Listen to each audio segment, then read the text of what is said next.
कल हम chapter 1 start किया था डाइंग सन, और मैंने आपको बताया था कि dying has been used here as an adjective not a verb. और फिर मैंने आपको पूरी कहानी सुनाई। फिर मैं बुक पे जब आया मैंने ये भी बताया कि पूरा ऐसे नहीं है, उस ऐसे का एक पार्ट है जिसमें सिर्फ ये बताया गया कि हमारी जमीन एज कंपैरिजन टू यूनिवर्स कितनी छोटी है।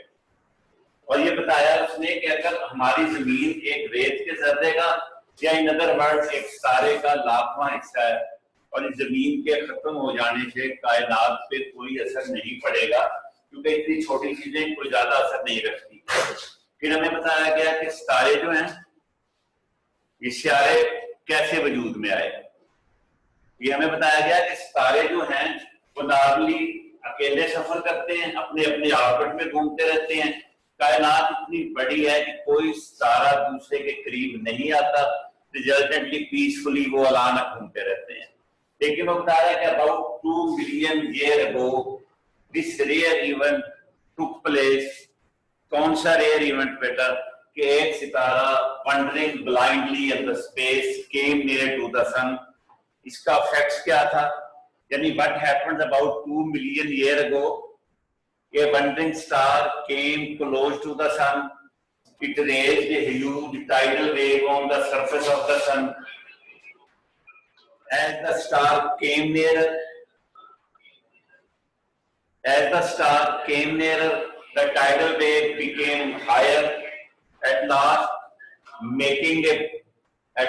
making a mountain. और जब ये और करीब आया, इससे पहले कि वो जा सकता, this mountain broke into pieces. These pieces started revolving around the sun.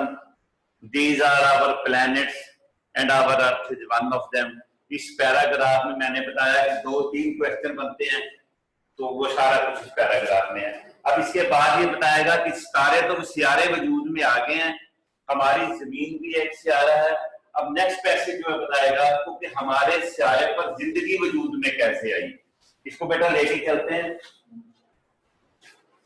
वो कह रहा है कि the sun and the other stars we see in the sky are all extremely hot. हम जो कुछ भी आसमान पर सितारे या सूरज को देखते हैं, ये बहुत ज्यादा गर्म है। Far too hot for life to exist on them. Far too hot for life to exist. ये मैंने बेटा पहले भी फर्स्ट ईयर में भी शायद आपको बताया कि कॉम्बिनेशन ऑफ T2O2 और सिंगल 2 गिव नेगेटिव मीनिंग। वो इतने ज्यादा गर्म है कि उनमें जिंदगी का वजूद नहीं हो सकता। He is too poor to buy fruit के प्रोडक्शन में चीजें आती हैं। वो इतना गरीब है कि फ्रूट नहीं खरीद सकता। टू वो इतना कमजोर है कि चल नहीं सकता।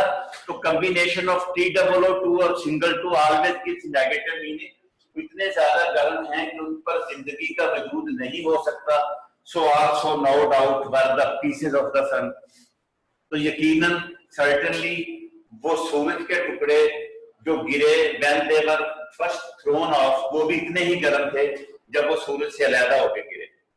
Gradually, steadily, with the passage of time, they became cooler.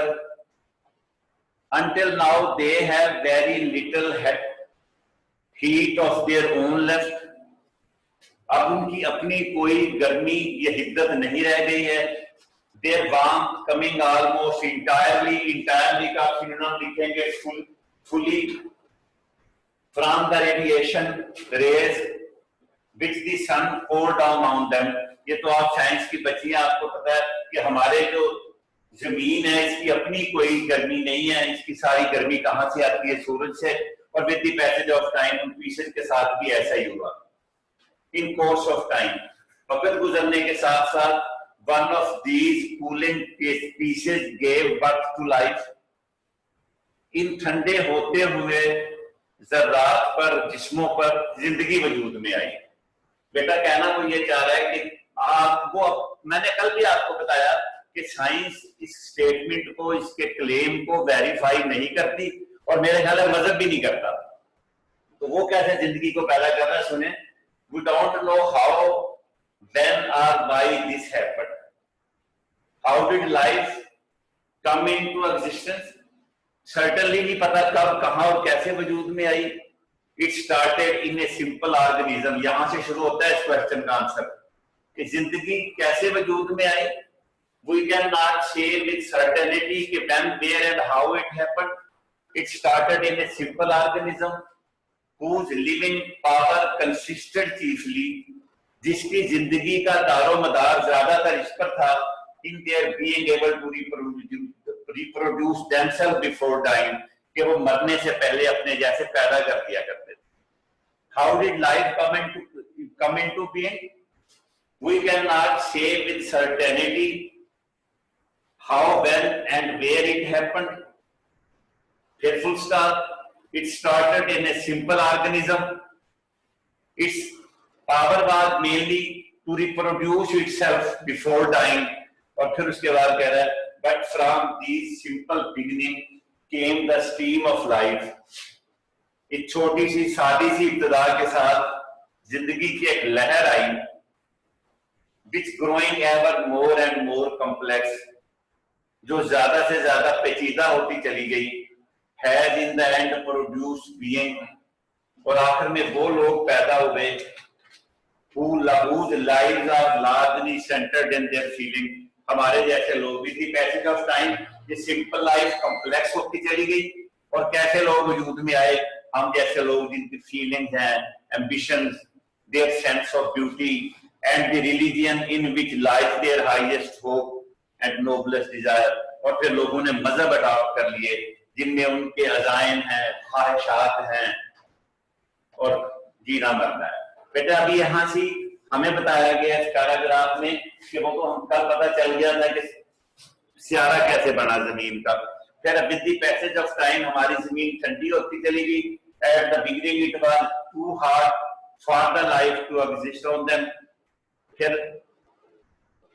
इस पे पता नहीं कब, कैसे और कहां जिंदगी वजूद में आई, लेकिन it started in the simple organism who could reproduce themselves before dying. और लाइफ सिंपल से फिर पेचीदा होती चली गई, और फिर आज ऐसे हमारे जैसे लोग आए जिनके अपने अजायम है, सेंस ऑफ ब्यूटी है, रिलीजियन है, जिनसे उनसे बहुत ज्यादा उम्मीदें हैं।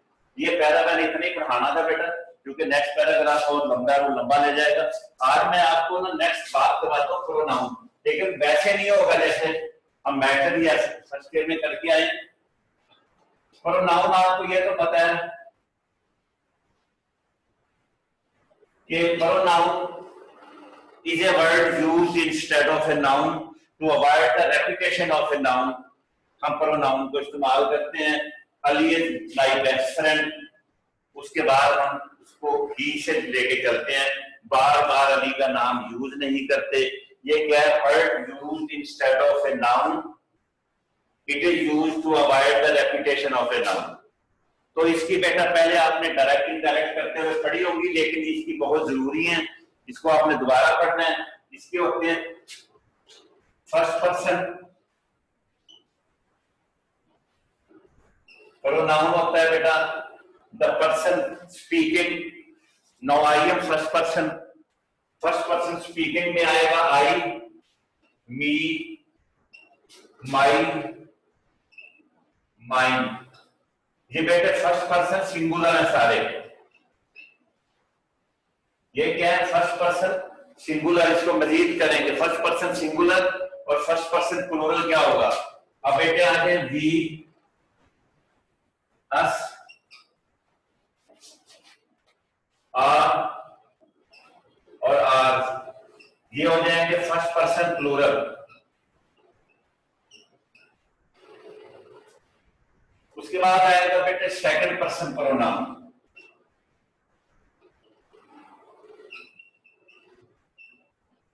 Second person, the person listening to. Now you are second person. you, your, yours। उसके बाद बेटा हम चलते हैं third person pronoun.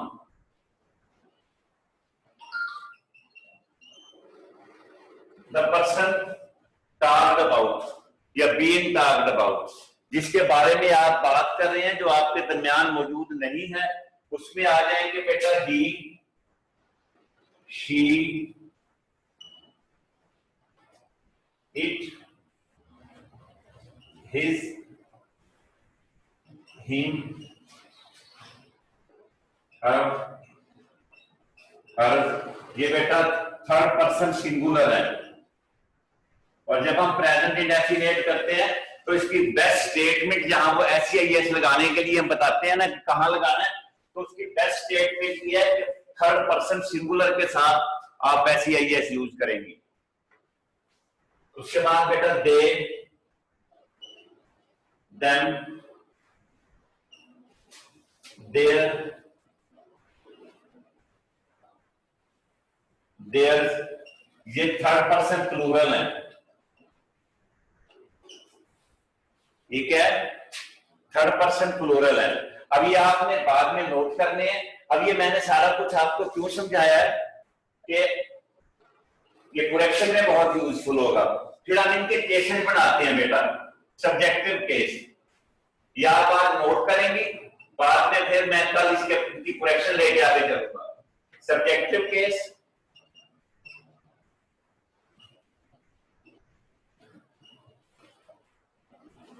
Objective case,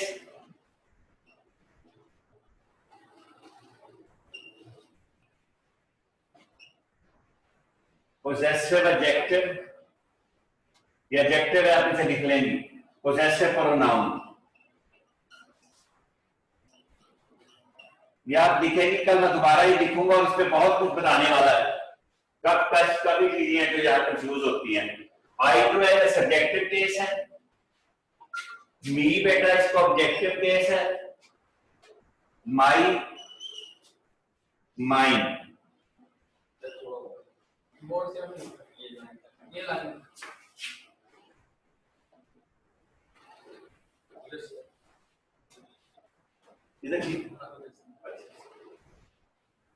we, us, are, ये